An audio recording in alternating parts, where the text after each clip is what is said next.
Hello and welcome to another Talking Shop with Covering Climate Now. I'm Mark Hertsgaard, the Executive Director of Covering Climate Now and the Environment Correspondent at The Nation magazine. Our subject today, heat, fires, and the climate connection, is shaping up as the biggest story, possibly the biggest climate story of 2021, at least until this November's climate summit in Glasgow. For those who don't know, Covering Climate Now is a consortium of more than 400 news outlets with a combined audience of roughly 2 billion people. We're organized by journalists for journalists. We help newsrooms improve coverage of what we call the defining story of our time. It costs nothing to join Covering Climate Now. There's no editorial line to follow, except you must respect science. You can find out everything else you need at our website, Covering Climate Now, our Slack channel, sign up for our weekly newsletter, and make connections with your fellow reporters on the climate beat. You'll also find there the first stories published in a series we launched last week with The Guardian called Climate Crimes. This series highlights the fossil fuel industry's 40 years of lies around climate change and giving that record of deception and delay its rightful place back in the public narrative as we go into the Glasgow summit in November. Now, in today's Talking Shop, we're discussing how newsrooms can do a better job of covering this summer's heat, drought, and wildfires. Sad to say, last year we really dropped the ball on this in the media, especially in the US. Most of the coverage did not even mention climate change. Now, the science is clear on this connection, and it's really not that difficult to report it in the coverage. And the RSVPs, many of you who wrote in, said that one of the barriers to making the climate connection has been just a lack of time or a lack of space. But let us please show you just how simple it can be. Al Roker, our colleague at NBC News on the Today Show, needed just 30 seconds in his morning weathercast to make this point, helped, of course, by some very plain-spoken graphics at the top of the screen. Take a look. Extras. I love when you get that. Anyway, we're looking today. This is a climate change. We talk about what's been happening. Well, we've been seeing more and more of these big upper level high pressure ridges that cause more extreme temperatures likely. In fact, take a look. Seattle, since 1970, the summers on average up almost 3 degrees warmer. Portland, the summers 2.5 degrees warmer than average. And over the last several years, since the 1970s, 85 plus degree days in Seattle, 8 more per year, 90 plus days, 5 more per year for Portland. So we're watching climate change make things hotter in the Pacific Northwest. There you have it. Not that hard to do. So to help you make that climate connection in your reporting, there's lots of background resources available. Come to our website at Covering Climate Now. We'll also point you to terrific resources available from our colleagues at Climate Central and Climate Signals. We'll put those links in the chat and also send them to you on a follow-up after this webinar.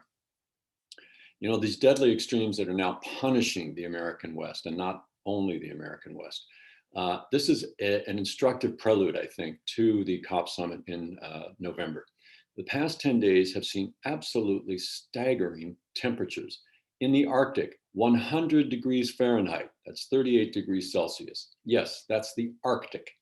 50 degrees Celsius, 122 degrees Fahrenheit in Baghdad, where it knocked out the electrical system, meaning no air conditioning, even for the elites who could afford it.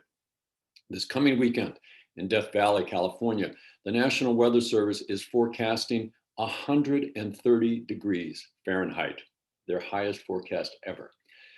The Met Office in the UK told CNN that these kinds of dangerous temperatures, quote, would be almost unthinkable, almost impossible rather, without man-made global warming. And likewise, the amount of fire acreage burning in the American West over the past 40 years is twice as large as science would expect it without global warming. And people are dying. We're investigating now, the authorities are investigating some, whoops, pardon me. I'm not sure why that happened. I beg your apologies. In the Pacific Northwest, the authorities are investigating 580 deaths that are potentially linked to the heat wave there. And the important thing I think for journalists to remember here is that these numbers are almost certainly to increase, probably exponentially, as more investigation is done. For a little context here, go back to 2003, the heat wave that hit Central Europe that year, the first extreme weather event that climate scientists were actually able to attribute to a climate fingerprint on there. The first casualty numbers that were reported at the end of that summer were 15,000 dead. That's not a small number of people. By the end of the year, that number was 30,000 dead. But after proper epidemiological analysis had been done 5 years later, the real number was 71,000 people who died in the space of 6 weeks in France, Portugal, Spain, Italy, other European countries. 71,000 people. That's well more than the total US war dead during Vietnam. And of course, this is just the beginning. Because carbon dioxide stays in the atmosphere for so long, these temperatures are certain to keep increasing for years to come.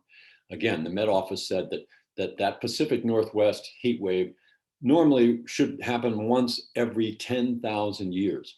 Now it's happening every 15 years. And if we stay on the current emissions trend, by the end of this century, that kind of heat will happen every other summer, which explains why, as Sarah Kaplan, our Washington Post panelist today reported recently, the Chief Public Health Officer of Seattle said that his emergency rooms have been overrun with more heat stress victims than they treated during the COVID pandemic, COVID victims.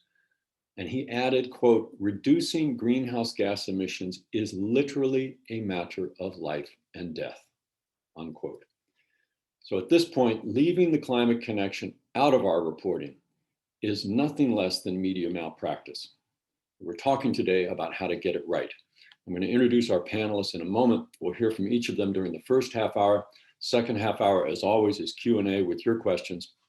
We've already received some excellent questions in your RSVPs, but please add more in the chat as we go along. You're also welcome to tweet while we're on the air here using @CoveringClimateNow and hashtag CCNow.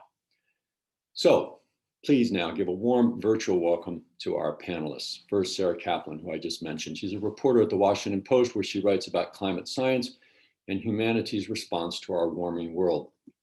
She's a native of Brooklyn, which she credits, and she credits a lifelong love of the New York Mets with preparing her somewhat for the frustration and occasional bursts of hope that come with covering the climate story.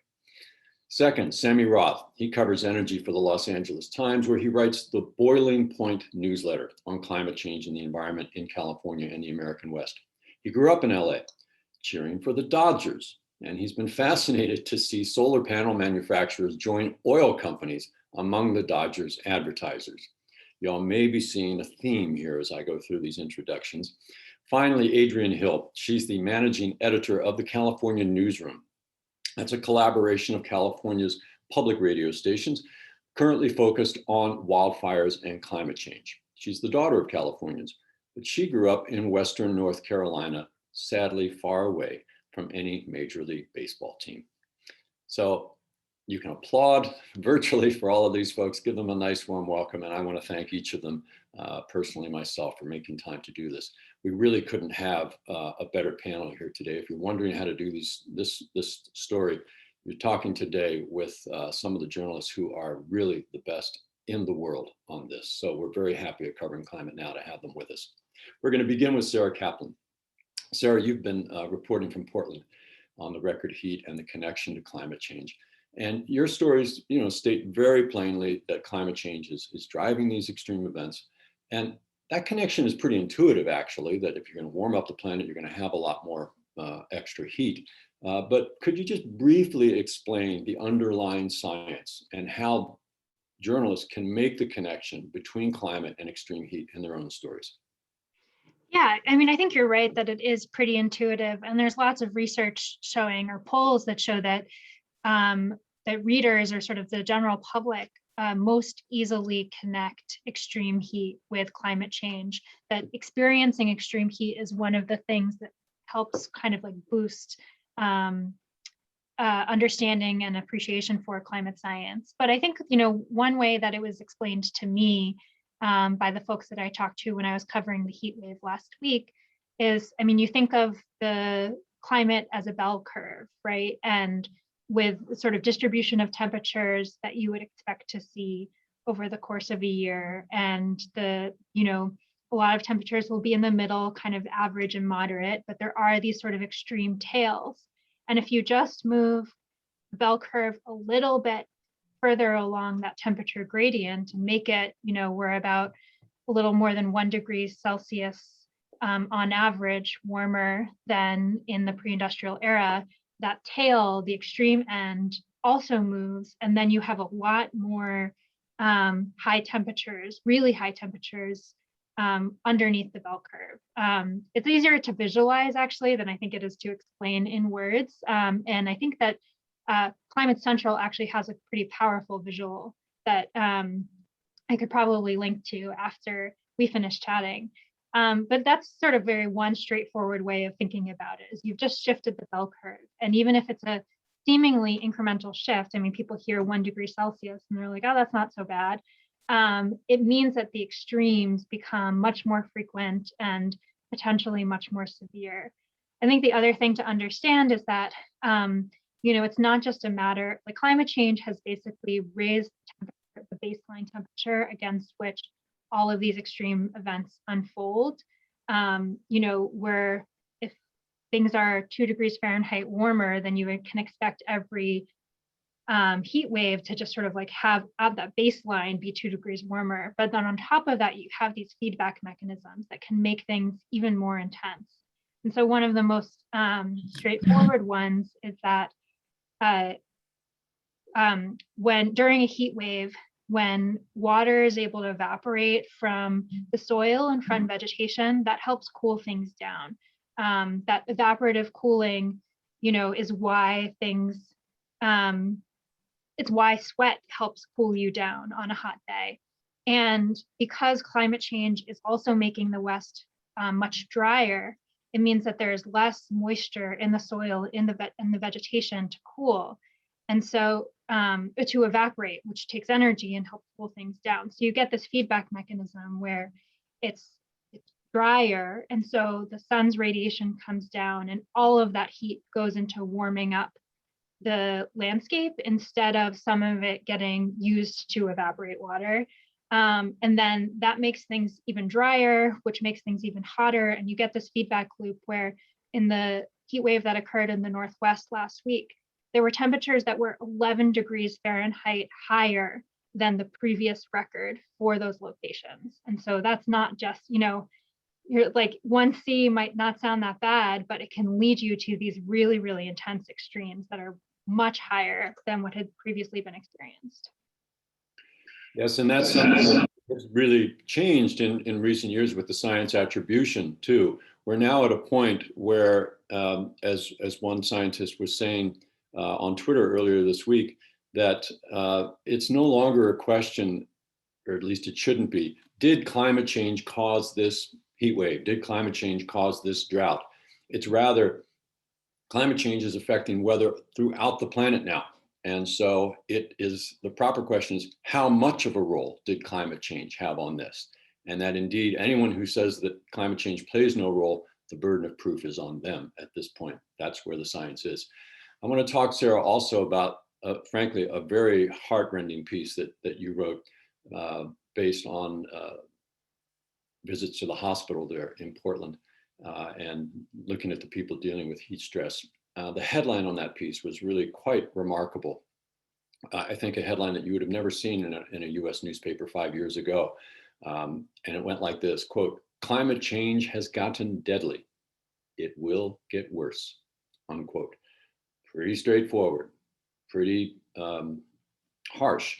So can you take us through the process of how that story and the others that you've been doing, how did you and your colleagues conceive that coverage?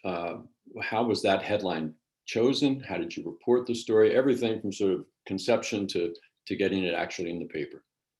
Yeah, so that originally last week on, I think it was Thursday morning, I'm here in Portland, I'd been covering the heat wave as it unfolded.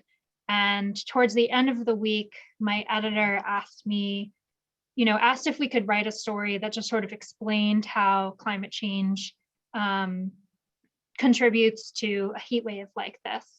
And I felt like that story, I mean, we had been embedded in our coverage of the heat wave all along. And what really felt, and personally, just sort of what really felt so striking and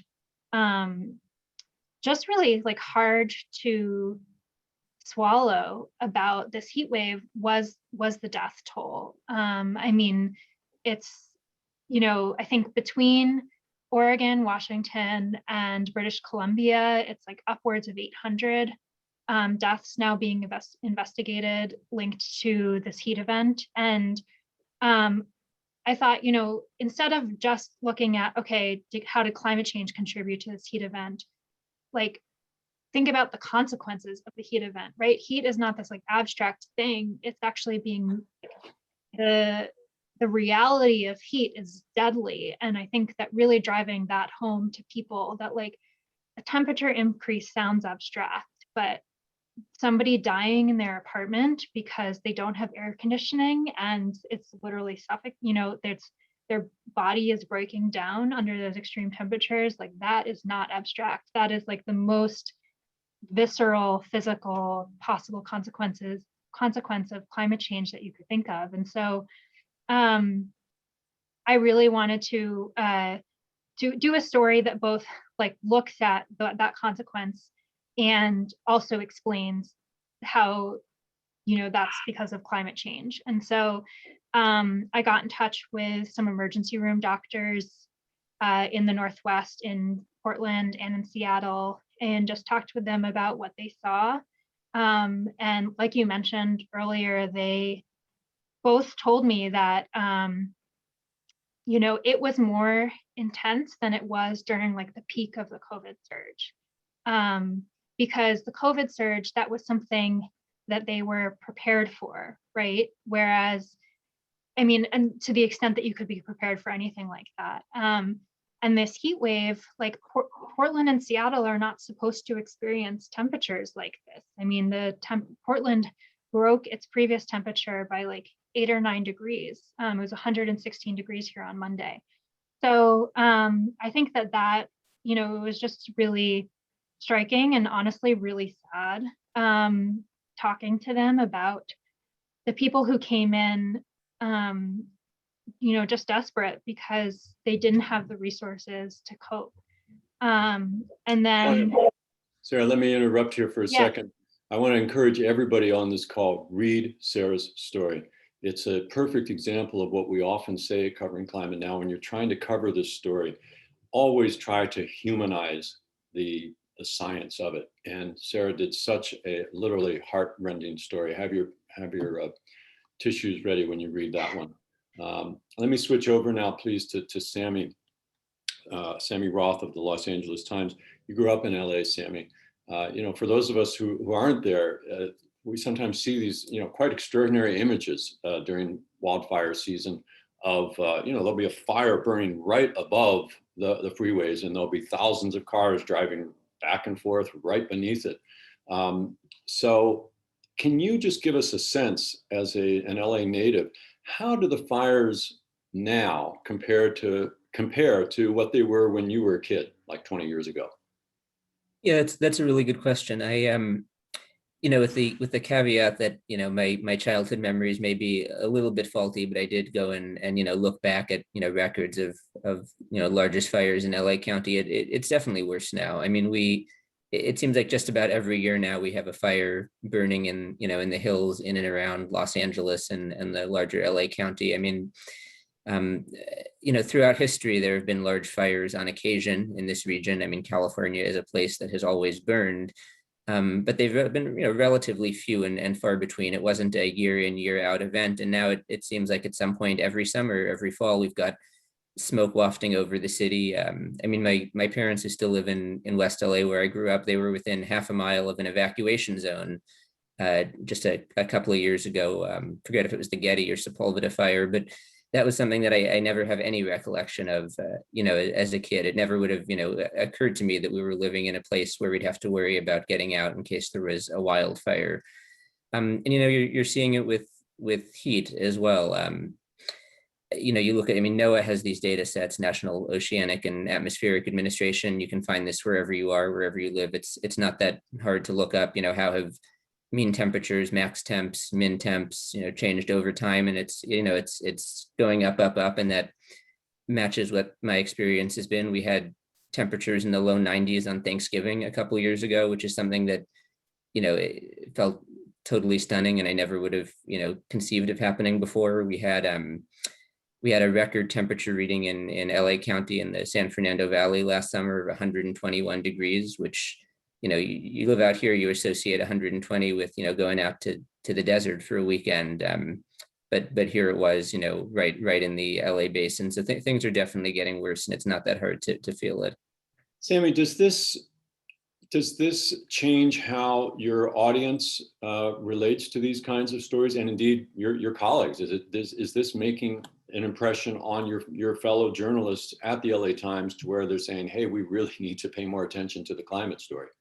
I think it is. There's been a lot of focus on it internally for us. Of course, that reaches its height, when the fires are at their worst, but it's definitely become a year-round story, not just for the handful of us who, focus specifically on climate or environment. I have lots of colleagues who are writing about this stuff all the time.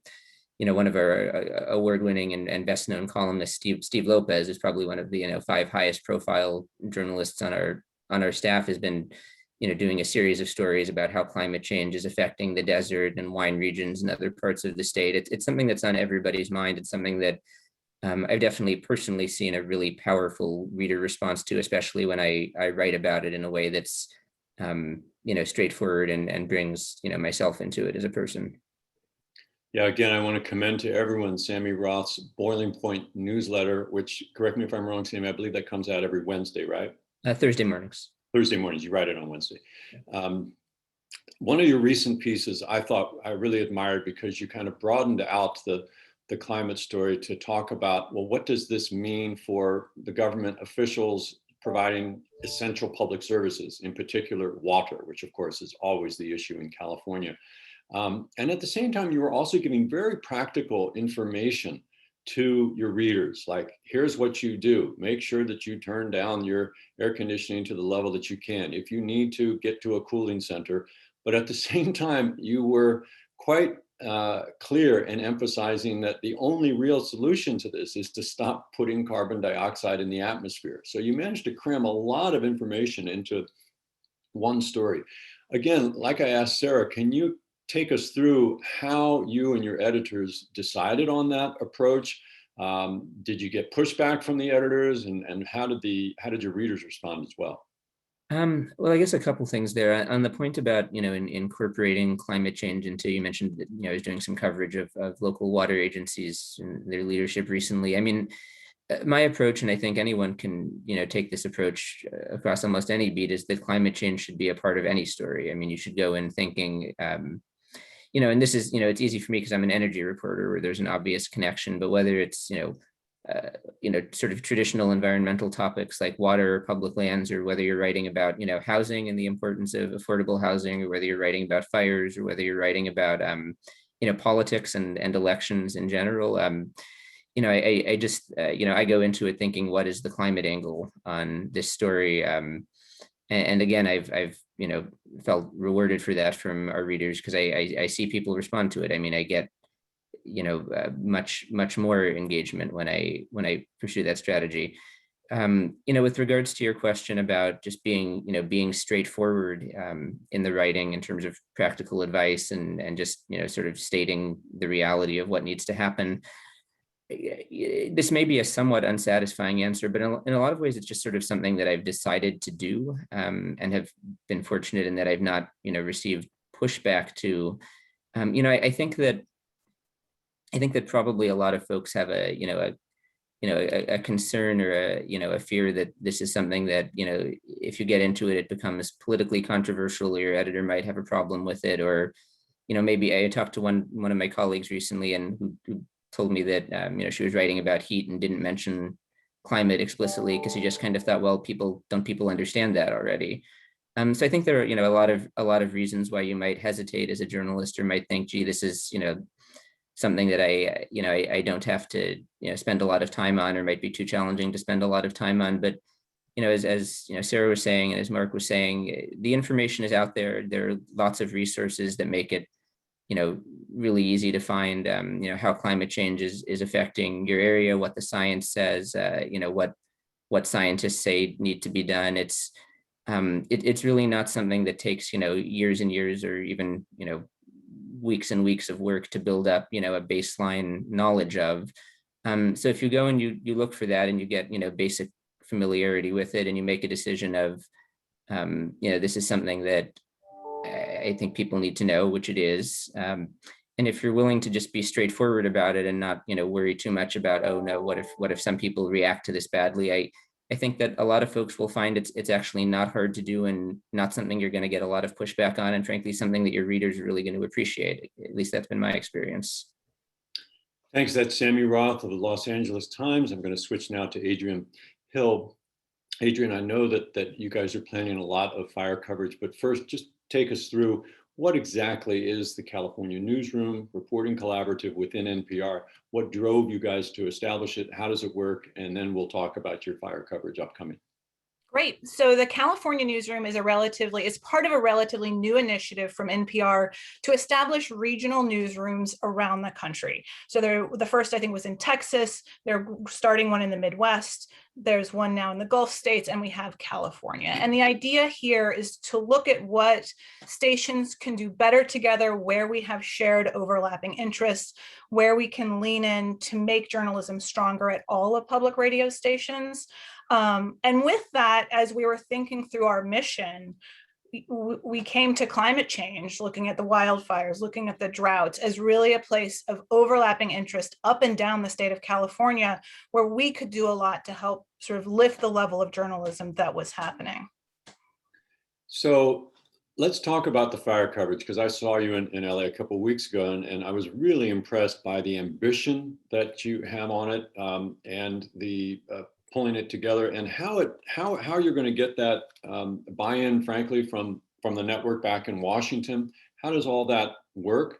And to the extent that you can tell us the stories that are upcoming. I was struck by one story that you all did in June 11, so we'll have that in the chat.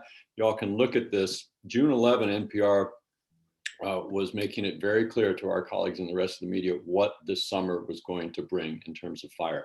So Adrian, can you just tell us, what are you going to be doing now, and how can other newsrooms learn from what you're doing? So we're in this lucky position of we get to work with journalists around the state of California. We do have touch points with the national desk and with NPR's climate desk. But our focus in the California hub is really three things. We have breaking news, we focus on trainings, and we have a strong investigative element of what we're doing. And climate touches all of those. So for something as simple as breaking news, we know we're headed into what is likely to be one of the worst fire records on season here in California. And we brought in Lauren Sommer from NPR, she's a reporter there, really to talk over how people can do breaking news in a way that also reflects the role that climate is playing in this. And so that means that when people are doing 60-second news spots for their newscast or for the national newscast, we're encouraging people to put in a line about climate change and the way it is exacerbating these conditions that create these extreme fires. So even in a very short 60-second breaking news story, we're sort of doing like encouraging people, and the national network is encouraging people to put that mention, even if it's just a sentence, of climate change into those breaking news stories. We're also doing a lot of training, because I think the more training you can do around climate change, wildfires, drought, the more you sort of raise everybody's comfort talking about these things and willingness to talk about these things.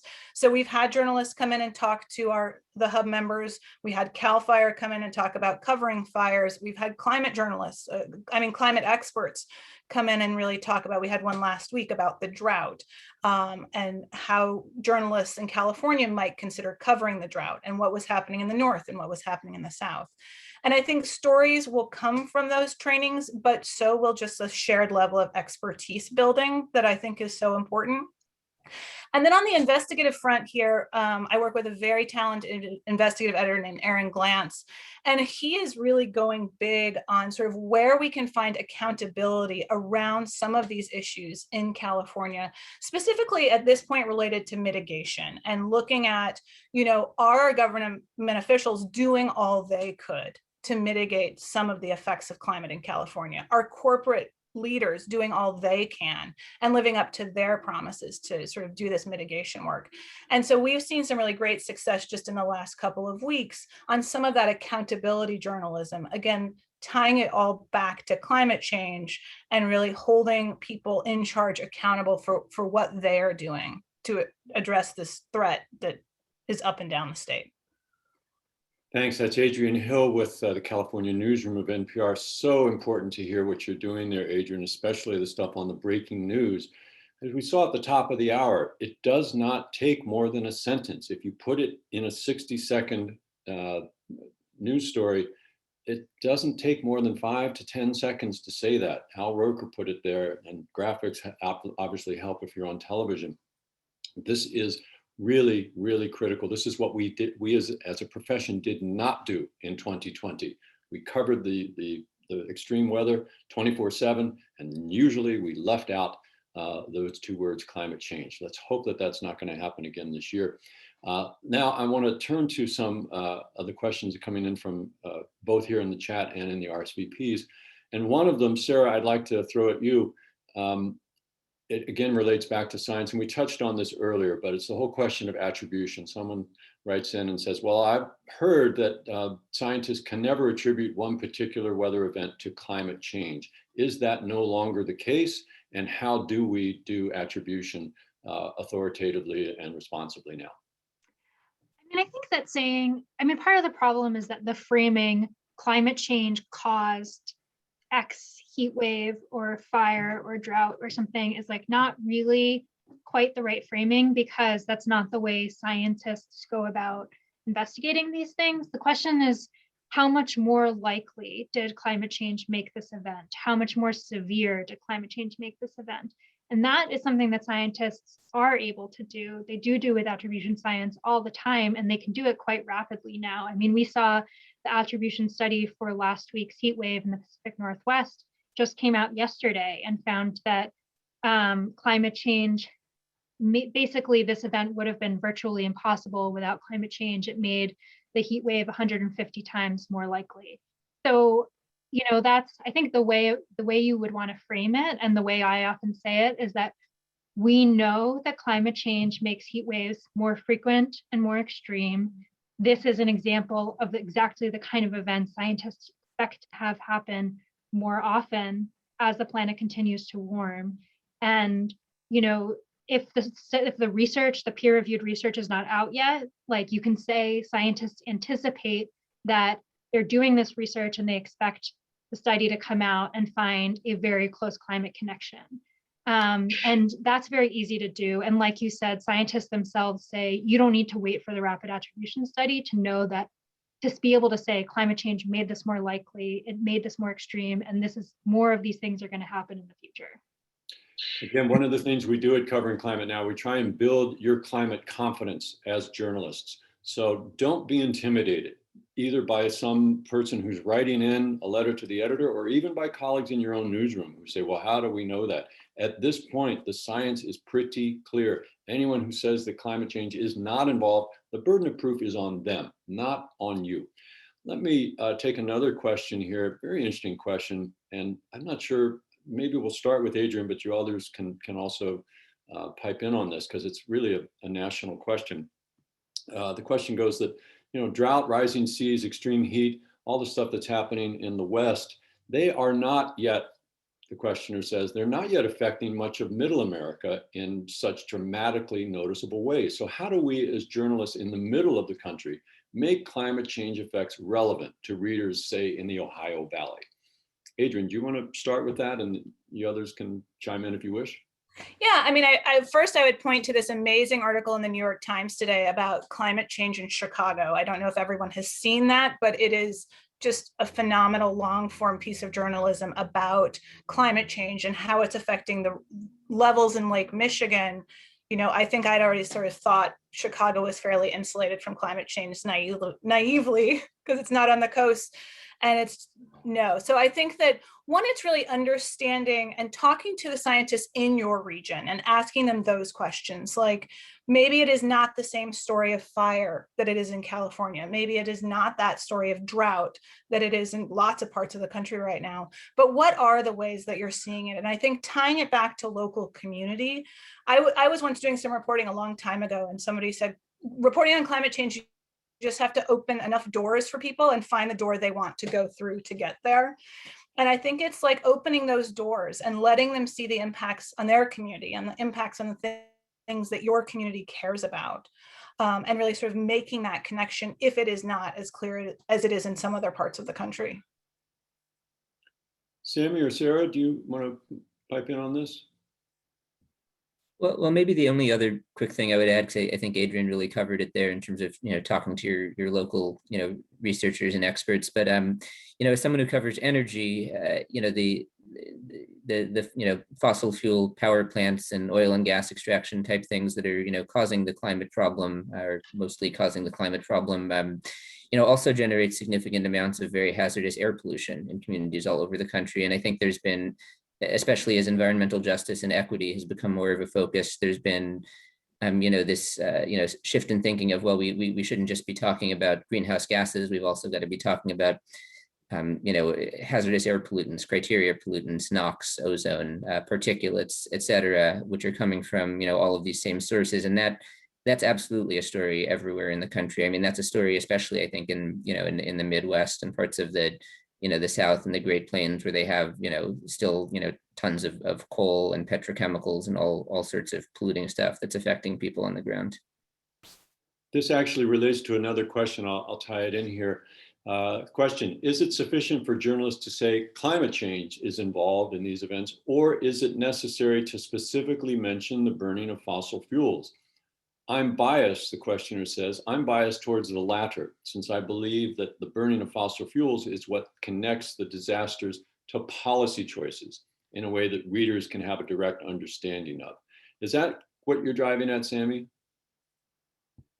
Well, it wasn't exact. I mean, it's a related point, but yeah, absolutely. It's something I try to do in my stories all the time. And, if you want to be careful about it, which it's good to be, and you want to be comprehensive, it's not just fossil fuels. I mean, it's forest deforestation and land use change and, feedback loops like melting permafrost, but fossil fuel, extraction and consumption and is the largest cause by, by a long shot. So yeah, I mean, if you want these stories to be relevant to decisions that people make in their everyday life, like who they vote for and what kinds of conversations they have with their friends and families and what types of businesses they might want to, be customers of, I think you have to do that.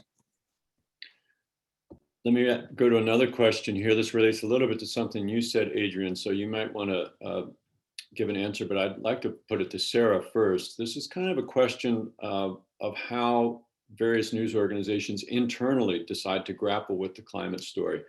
They say, what do newsrooms need to do in order to get climate properly portrayed in stories across the newsroom? For example, do they need to update their internal style guides? Do they need to do more training? Do they need to provide suggested wording for including these kinds of things? Has that happened at the New York Times? I beg your pardon. Has that happened at the Washington Post? Yeah, I mean, I would say yes. There's definitely more that newsrooms need to do. There's more that the Washington Post is working on. I mean, anytime there is a climate impact story, even if I'm not on it, I will often offer to send 2 paragraphs about climate science to the reporter to just, plug into their story. Quite easy for me to write, and because I do it frequently. But I think that, I mean, the Post, we hold brown bags with the climate team to help, other folks around the newsroom to sort of understand and become more confident in their ability to incorporate climate change into their own reporting. And yeah, I mean, I think that like I forget, it was on Brian Stelter interviewed Emily Atkin and David Wallace Wells last weekend, and I forget who said it, but somebody said, like, basically every reporter is a climate change reporter now, because climate change touches every single aspect of what we write about, from policy to sports. I mean, the Olympic trials were in Eugene during the heat wave, to, you know, everything else. And so we all need to have a basic understanding of climate science and just, you know, the stakes of it, not just like climate change is causing, there's contributing to X. Also, like, scientists say we need to have emissions by the end of the decade, have a shot of limiting warming to what, you know, it has been like loosely considered tolerable 1.5 degrees Celsius, but like even now we see that 1.5 will still be quite bad. And yeah, I think every reporter needs to be prepared for it, and we're working on, at the Post, definitely we're trying to think about more ways in which, you know, to make sure that everyone approaches their reporting with that framing.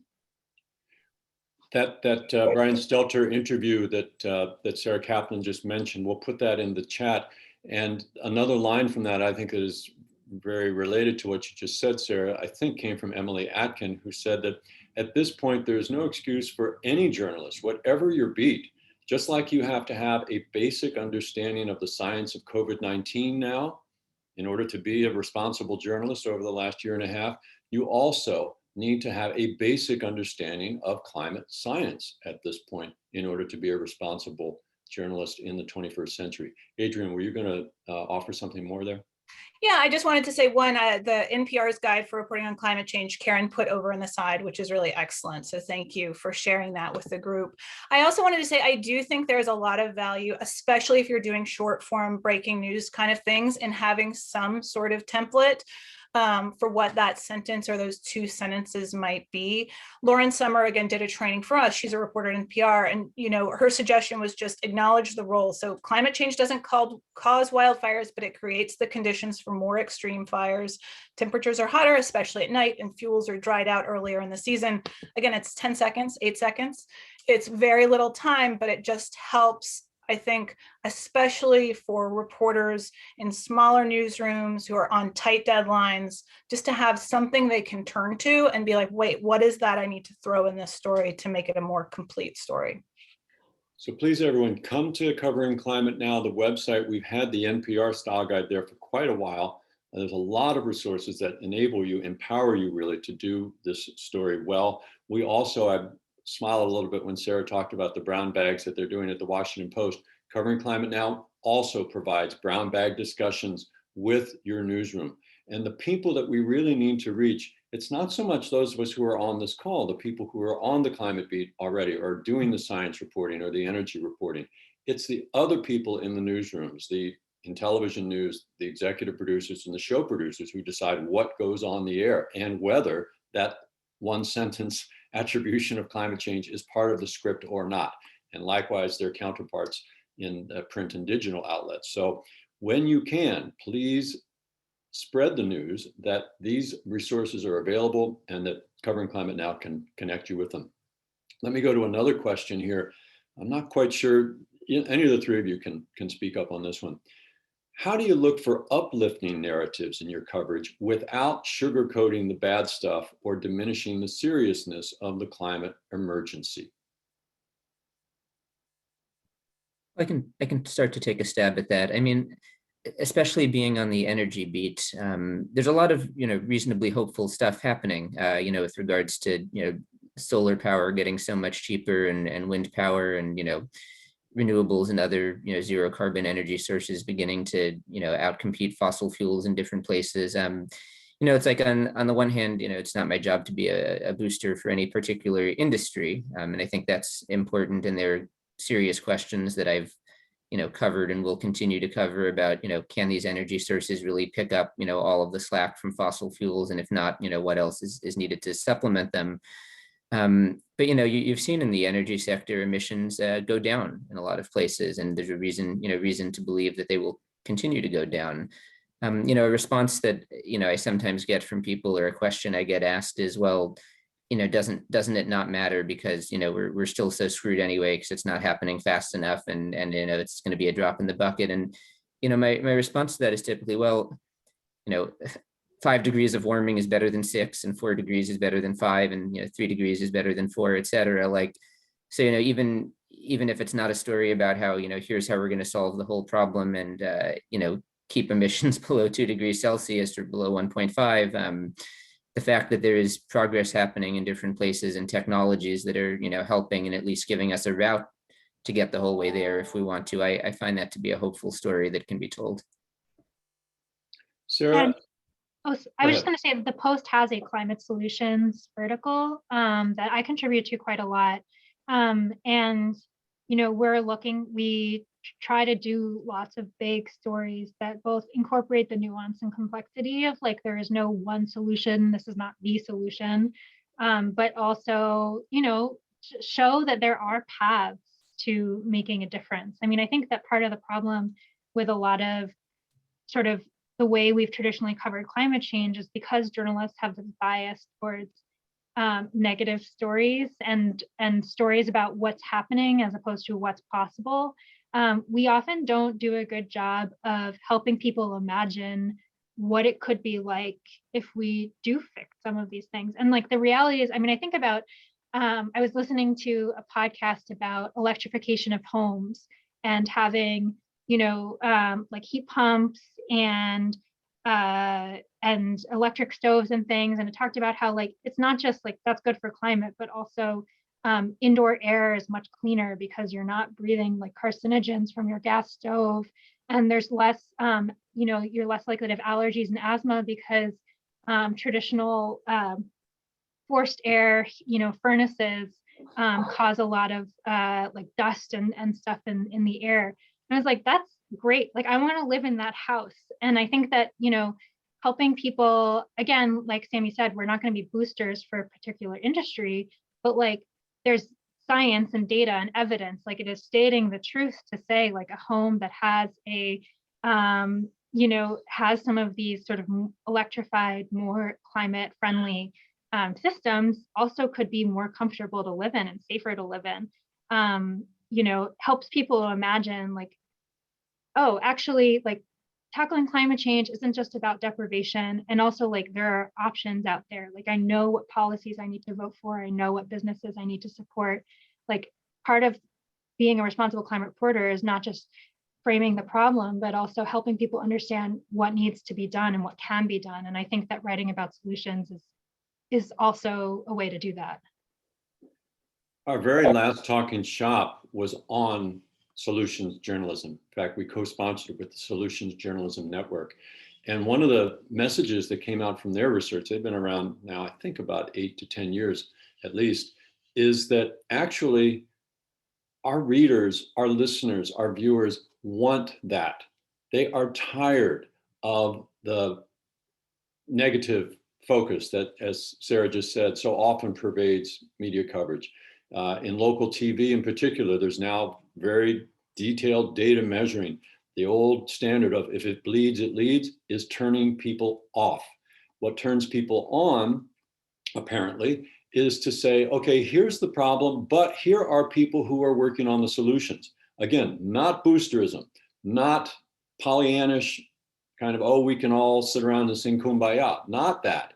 It's still rigorous reporting, but you're actually, Solutions Journalism Network argues, you're actually doing the whole story. You're not just doing the first half of the story about, oh, here's a big problem. 40 years into the climate crisis, it's pretty clear it's a big problem. The big place where journalists can now make a real mark is by going in the solutions direction. So have a look at our website under the events tab, and you'll find that last Talking Shop. You can either watch the whole thing or read the transcript for it. Adrian, I see you nodding your head. Did you want to add something to that, or should I go on to the next question? Oh, please go on. Yes. Okay. One quick thing though, Sarah, someone asked in the chat, what was the podcast? Do you remember the name of the podcast that you just referenced? Yeah, I posted it in the chat. It was Okay. Saul Griffith, who is the head of Electrify America, talking to Ezra Klein. And Saul Griffin, by the way, also has a new book coming out. I just got the advanced reader's copy sent to me the other day. I think it's called Electrify or Electrify This, something like that. Anyway, look it up. He's one of many scientists now who are pointing out, look, we have the technology. We know the practices that need to be done. So try, my friends, not to fall into the cynical, easy mindset that so often pervades newsrooms that, oh, there's nothing to be done about this. There is something to be done about it. One more question here. This is directed to Sammy, but others can chime in on it. What are your thoughts on trying to persuade climate deniers in your stories? Should your audience be people who already believe the connection, or are you trying to convince people that climate change is connected to these extreme weather events? Well, I'm sure Sarah and Adrian might have some thoughts on this too. I don't spend too much time, really any time, thinking about climate deniers these days. I mean, there's there's polling showing that it's just a relatively small number of people. You've got like something in the order of 10% of the US population that's like hardcore climate denial at this point. And, I think it's both intuitive, and there's a lot of social science research around the fact that, it's not that they haven't been, properly introduced to the facts. That's the reason that they deny the science. So I just don't see that as an area where it makes a lot of sense for me to get bogged down trying to convince people who clearly don't want to be convinced. I mean, what I think about mostly is people who are, aware that climate change is real, aware that the planet is getting hotter, and that it's caused by human activities, which is most people. And, there's a small segment of that group that's, probably reading all of our stories on this, that's super engaged and motivated and trying to do something about it. But then, there's a much, much, much bigger group that's aware of it, but it's, either not at the forefront of their mind most of the time, or it's not a big priority, or they might not quite realize, either how it's affecting their own life or community, or that there are things that they can be doing about it, or that they're, political or policy choices that, they may want to think about that could really be helpful. I'm thinking about that really big group of people who get it but aren't focused on it, and that's where I sort of think about being able to make it a difference as a journalist in this area. Sarah or Adrian, do you want to add to that? No, I think it's the right approach, is just not to worry about the deniers and really focus on that big group of people, like Sammy said, who care but don't really know what they can do, or where their role is in any of this, because it does seem like such a giant problem. Our colleagues at Climate Central, in particular Bernadette Woods-Plackey, points out when you look at the actual social science research, as Sammy said, the deniers, they're now down between 7 and 9% of the population. So if you are actually thinking too much about them in your coverage, you're missing and not addressing what 90% of your audience wants to hear about. And by the way, also relatively new social science research. This is especially important for those of you who are in broadcasting and TV news. Right now, if you're under the age of 40 in the United States, it almost doesn't matter what your political persuasion is. You want more climate news. If you're a registered Democrat, 93% or something above 90% says that. If you're an independent, it's up in the upper 70s. Even if you are a young Republican under the age of 35, most young Republicans want to hear more news about climate change for obvious reasons. They're the ones who are going to be living through it the longest. So again, don't be intimidated by these climate deniers. I'll just note too that our weekly newsletter today, the Climate Beat, we talk about climate deniers under the headline, do they really believe this nonsense?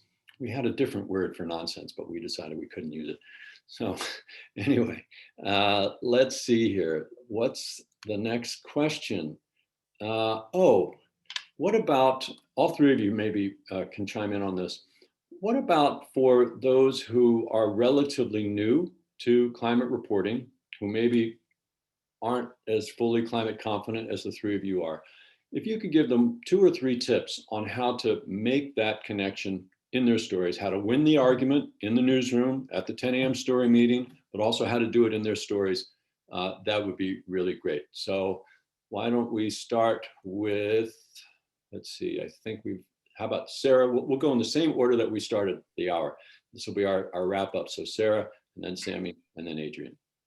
Yeah, I mean, I think that just in terms of sort of improving your own understanding, reading other climate coverage, looking at things like There's resources on Yale's, I forget the exact name of it, Yale's program on communicating climate change, Covering Climate Now, Climate Central. There are a lot of websites where you can kind of plug in your region, and it'll tell you sort of like, here's how climate change is playing out, and here are what their projections are for 2050, 2100. That can kind of give you the basics of like, here's how to talk about climate change in a way that's relevant to my community. And then as far as the in-newsroom conversations go, I mean, I think the case that poll after poll shows that readers want climate, or listeners or viewers want climate change reporting is a pretty good one, right? Like, this is having the climate change connection is gonna make my story more relevant. It's gonna make my story more widely read. That's what editors like to hear. And I think that, the more confident you are in your ability to frame that science, the more easy it'll be to convince your editor to let you do so. And so, devoting the time, and it really doesn't take that long, because the science is so clear and has been so thoroughly reported for so long now. So I think, it's definitely, it makes good journalism sense in addition to being true. Sammy Roth. Gosh, that was such a good answer, Sarah. I don't know that I have that much to add on top of that. Those are all points I would have hit on. I guess the one thing that you said that I would just add double emphasis for is the, you talked about being able to look up, here's how it's affecting us now in our community or our state, and here's what it's going to look like in 2050 and 2100. I would just say, if you're thinking about, winning an argument with an editor, making your case, to really focus on the now. I mean, to me, that would be, one of the things that's likely out there that's in editors' heads, because this is sort of an idea that has been around for a while, that was maybe true at some point, but is no longer true, that this is a problem of the future and, saving the world for our children and grandchildren type things. Like, no, I think as a reporter, what you want to bring to is, here's what's happening now. It's already affecting us. And especially if you're if you're a young person, a young reporter, like, to be able to say, like, look, I'm concerned about this because this is a problem that, if we're seeing it this bad now, how bad is it going to be in my lifetime? I think that's a personal case that you can bring with a focus on the fact that it's already happening. Adrian, 30 seconds. 30 seconds. I'll just restate what they've already stated, which one, I do think, like Sarah said, take the time to understand what it means to your community. Take the time to do those trainings in your newsroom for your editors, for your reporters. Really, like, have those brown bag lunches, have big conversations around it. And I think, to Sammy's point, connecting it as much as we can to what's happening now is not that hard these days. It is everywhere. Climate is, like Sarah said, part of everyone's beat. And I just think, like, reminding people over and over, these are climate stories too, whether it's the big climate story or a line or a paragraph, like, just keep sort of getting that in there. So well said. I'll just add in one final note. Remember solutions. Remember solutions as you're doing this. That's always a crowd pleaser. And it just happens to also be true, as Sarah Kaplan said. I hope that all of you enjoyed this hour. I think you see why, now that you've listened, why I said at the top of the hour, these are three of the absolute best journalists in the world on this question. We are honored at Covering Climate Now to have had with us Sarah Kaplan of the Washington Post, Sammy Roth of the Los Angeles Times, Adrian Hill of National Public Radio's California Newsroom. I'm Mark Hertsgaard with Covering Climate Now, and we invite you to come to our website. We'll send you a follow-up with all the resources after this, and we are here at your disposal. We'll keep this line open for a few minutes for anybody who wants to keep asking questions in the chat, but now I ask you to please give a warm virtual thank you to our three panelists today, and we will leave it at that and wish you a very pleasant day. I'm Mark Hertsgaard with Covering Climate Now.